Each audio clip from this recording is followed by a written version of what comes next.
আপুনিও ব্যৱসায় কৰিব ওলাইছে নেকি তেনেহলে ৰব এনেকুৱা ব্যৱসায় কেতিয়াও নকৰিব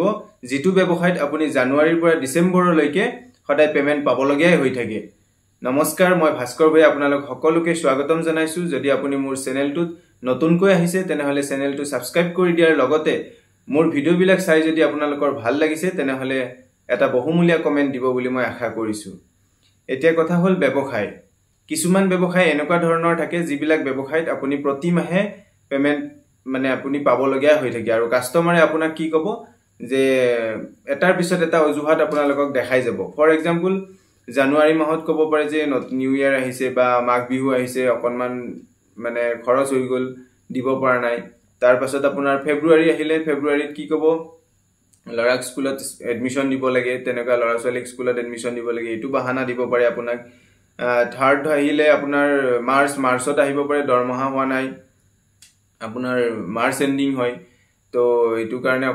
অকনমান আপোনালোকক প্ৰবলেম দেখাব পাৰে তাৰ পিছত এপ্ৰিলত বিহু তেনেকে এটাৰ পিছত কেতিয়াবা বেমাৰ দেখাব কেতিয়াবা কাৰোবাৰ বিয়া দেখাব তো এটাৰ পিছত এটা মানে প্ৰবলেম দেখাবৰ কাৰণে এটা অজুহাত পাই কিছুমান ব্যৱসায় হা গতিকে তেনেকুৱা ধৰণৰ ব্যৱসায়ৰ পৰা আপোনালোকে সদায় অকনমান পাৰিলে দূৰত ৰাখিব যিবিলাক ব্যৱসায়ত আপোনাক কাস্টমাৰে ঠগিবৰ কাৰণে সুবিধা পায় আৰু সেকেন্ড কথা হল বিশেষকৈ আমাৰ অসমীয়া মানুহখিনিৰ কথা কৈছো আমাৰ অসমীয়া মানুহখিনি খুব ধুনিয়াকৈ ব্যৱসায় কৰিব জানে কিন্তু সফল হ'ব নোৱাৰে বহু ক্ষেত্ৰত আৰু এই সফল হ'ব নোৱাৰাৰ মূৰ মনত তিনিটা কাৰণ আছে সেই তিনিটা কাৰণ প্ৰথম কাৰণটো হল এলেহুৱা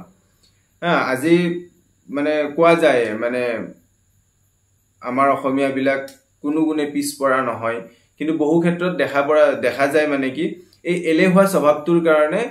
পিছ পৰি থকা দেখা যায় বিশেষকৈ ব্যৱসায়ৰ ক্ষেত্ৰত মানে বহুতক দেখা যায় মানে কিবা এটা ব্যৱসায় নতুনকৈ আৰম্ভ কৰে কৈছে এবছৰ দুবছৰ যোৱাৰ পিছত মানে মনে বিচৰাৰ ধৰণে লাভ নপালে প্ৰফিট নহলে তাৰ মানে কি সেই ব্যৱসায়টো তাতে ষ্টপ কৰি দি পেলাই নতুন এটা ব্যৱসায় আৰম্ভ কৰে বা নতুন চাকৰিৰ মাথা মাৰে এই যে 2 বছৰ বা 3 বছৰ বা 4 বছৰ ব্যৱসায়টো দিলে তাত যে কিমান ক্ষতি হল তাত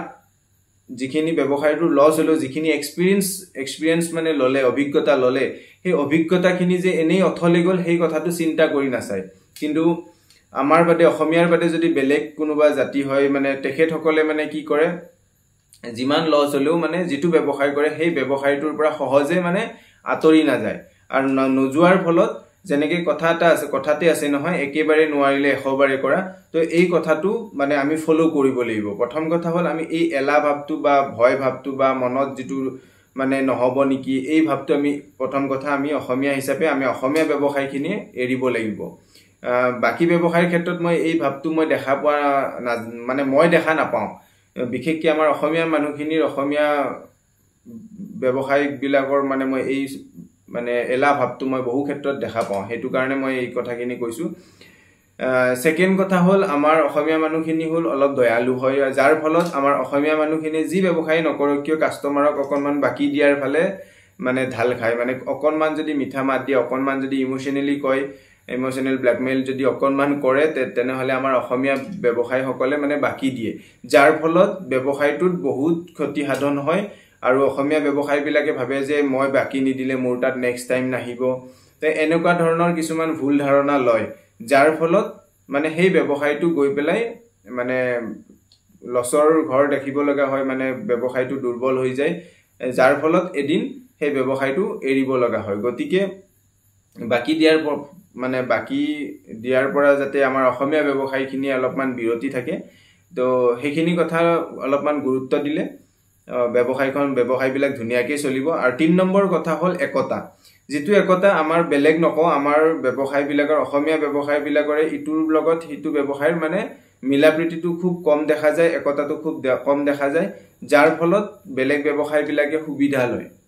মোৰ দৃষ্টিভংগীত আৰু তাৰ উপৰিও কথা হল আমাৰ ঘৰত যদি কোনোবাই কিবা এটা ব্যৱসায় কৰিছে আমি সেই ব্যৱসায় কৰা ব্যক্তিজনক আমি সাপোৰ্ট কমকে কৰো আমি মানে তাত সহযোগটো কম মানে নকৰো যেটো বেলেগ জাতি বিলাকত দেখা পোৱা না যায় বেলেগ জাতি বিলাকত মানে ভাই ককাই মানে গুটেই পৰিয়ালে লগ হৈ পেলাই একগোট হৈ পেলাই সেই ব্যৱসায়টো কৰে আৰু জেনেটিক্যালি মানে এটো জেনাৰেশনৰ পিছত হেতু জেনাৰেশনে সেই ব্যৱসায়টো ধৰি ৰাখিবৰ কাৰণে চেষ্টা কৰে কিন্তু আমাৰ জেনাৰেশনটো দূৰৰেই কথা আমাৰ মানে নিজৰ মানে ভাই ককাইখিনিয়ে মানে ইজনে সিজনক হেল্প কৰিব বহু ক্ষেত্ৰত মানে দেখা নাযায়, হেল্প কৰাটো দেখা নাযায়। তো সেইটোৱে মই মেইন কাৰণ বুলি ভাবোঁ। গতিকে মোৰ দৃষ্টিভংগীত এই ব্যৱসায় কৰাৰ আগত যদি এই তিনিটা কথা মনত ৰাখে, এলাহ ভাৱটো, নেক্সট কথা হ'ল বাকী দিয়া ভাৱটো, আৰু ছেকেণ্ড কথা যদি আমাৰ একতাটো থাকে, তো তেনেহ'লে মই ভাবোঁ আমাৰ অসমীয়াসকলেও মানে ব্যৱসায় ক্ষেত্ৰখনত বহু দূৰ আগবাঢ়ি যাব পাৰিব। গতিকে থুলমূলকৈ মোৰ এইখিনি কথাই ক'ব লগা। গতিকে আপোনালোকে যদি মোৰ কথাখিনি ভাল পাইছে বা মোৰ চেনেলটো যদি ভাল লাগিছে, তেনেহ'লে আপোনালোকে মোৰ চেনেলটো ছাবস্ক্ৰাইব কৰি দিব বুলি মই আশা কৰিছোঁ। লগতে যদি আপোনালোকৰ কিবা ক'ব লগা আছে, তেনেহ'লে কমেণ্ট যোগে মোক ক'ব পাৰে। ধন্যবাদ।